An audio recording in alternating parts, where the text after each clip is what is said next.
Bapa, Putra, dan Roh Kudus. Amin. Allah Bapa di surga, kami bersyukur bahwa kami berada dalam gereja Katolik yang penuh, kebenarannya penuh.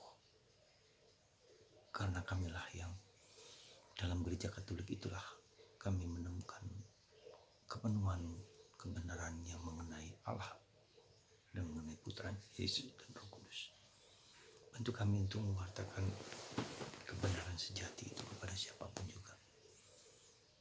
Kepada orang-orang yang belum mengenal Kristus, kepada orang-orang yang belum mengenal Allah, kepada orang yang belum mengenal gereja yang benar. Terpujilah namamu kini dan sepanjang masa. Amin. Para saudara, ada satu kalimat yang saya kira penting bagi kita adalah misi. Karya pewartaan Kristus, misi kepada siapapun juga. Kita seringkali menduga bahwa semua agama sama. Dalam batas tertentu mungkin iya, tetapi tidak seluruhnya benar. Dan itu harus kita sadari dengan baik. Dalam bacaan pertama kita akan mendengarkan bagaimana Paulus mengagumi kehebatan budaya Yunani, kecerdasan, kecemerlangan. Tetapi itu belum cukup. Memang ada hal-hal yang baik yang Tuhan berikan kepada manusia lewat ciptaannya, lewat anugerah-anugerahnya. Kehebatan pikiran manusia, tetapi terbatas. Ada banyak hal yang juga tidak tepat. Karena itu berasal dari daya manusia yang telah berdosa, yang telah gagal karena dosa manusia pertama. Dan itulah yang dialami oleh orang-orang yang belum mengenal Allah secara benar. Tetapi juga belum mengenal Kristus secara benar. Dan yang ketiga, belum mengenal gereja secara benar. Saya akan jelaskan satu persatu kepada Anda supaya kita sebagai orang Katolik bangga, berterima kasih. Tapi bukan hanya itu, kita harus mewartakan kepada orang-orang di sekitar kita. Jadi ketika orang yang belum mengenal Allah, ya artinya ada agama-agama tertentu yang hanya dari kemampuan dasar alamiah yang dia nyatakan kepada Tuhan. Ya, maaf mungkin saya menyebut nama misalnya agama Buddha, agama Hindu, ya, atau mungkin ateis. Itu yang mengenal hanya karena kemampuan dan daya-daya manusiawinya saja. Ya, dari pengalaman akan alam semesta yang tak mampu dicerna oleh pikiran manusia. Yang kedua, jadi orang tidak mengenal Kristus. Jadi ketika Allah menciptakan, memberikan rahmat keilahian dalam diri manusia, kita diciptakan secipta segambar dengan Allah.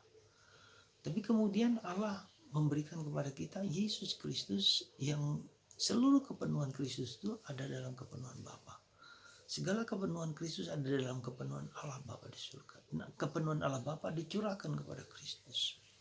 Itulah maaf misalnya katakanlah saudara kita orang Islam. Ya, itu juga mereka tidak mengenal Allah dengan benar lewat Kristus. Mereka menduga apa yang mereka pikirkan, rasakan, alami itu berasal dari Tuhan sendiri. Nah, jadi disinilah perbedaan pewahyuan dari agama agama Islam dan agama Kristen. Ada yang beda di sana yang tidak boleh kita samakan begitu saja. Ya, dan kita harus sadar akan hal itu. Nah, disitulah kita sangat berbeda karena bukan Kristus. Karena Kristus sungguh-sungguh dari Allah yang dikirim kepada manusia.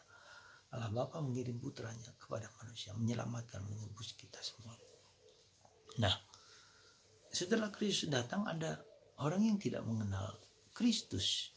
Ya, orang tidak bahkan menolak, orang Yahudi menolak Kristus, menolak Yesus. Nah, yang kemudian kedua, ketika Kristus sudah mewartakan inilah mereka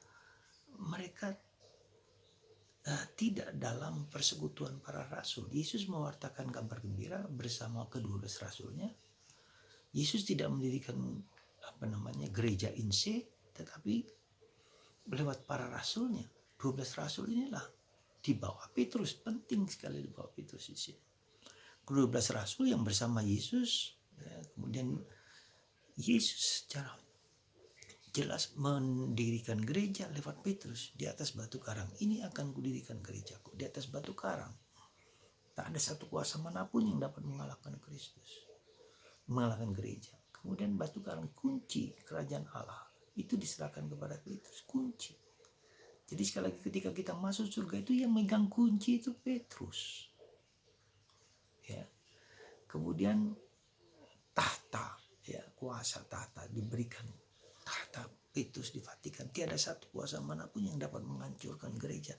Bahkan ribuan tahun ya, gereja mau dihancurkan, tetapi tidak. Meskipun gereja mengalami kekurangan, keterbatasan dan mungkin keberdosaan yang besar di abad pertengahan, mungkin di abad sekarang, tapi tidak pernah akan sirna. Nah, itulah bedanya antara gereja Katolik dengan gereja non-Katolik. Apapun gereja Protestan, Pentakosta. Nah, disitulah kita melihat tugas kita. Sekali lagi ada 3 unsur.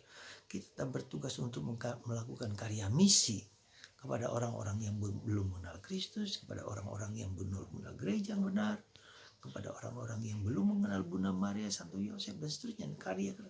Jadi Paus itu menggantikan Petrus, bukan menggantikan. Setiap paus baru selalu menggantikan Petrus sampai sekarang. Jadi konkretnya saudara, Anda sebagai orang Katolik harus bangga, harus sadar dan harus menyelami akan anugerah Tuhan dalam gereja Katolik. Di sanalah kekayaan gereja, di sanalah yang dikehendaki Kristus bagi gerejanya untuk mewartakan kabar gembira tentang Allah yang benar, Kristus yang benar, dan gereja yang benar. Dan itulah dalam gereja Katolik. Dan tugas Anda dan saya, tanpa memaksakan apapun juga, kita harus menyelami misteri kekayaan Kristus dalam gereja yang begitu luar biasa. Banggalah menjadi orang Katolik. Tetapi bukan hanya itu yang penting. Anda dan saya mewartakan Kristus dengan benar, mewartakan gereja dengan benar, ya, tanpa harus memaksakan apapun juga. Dan bila demikian, Tuhan sendiri akan berkarya lewat tangan, lewat mulut, lewat pikiran seluruh diri kita. Tuhan memberkati Anda semua. Bapa, Putra, dan Roh Kudus.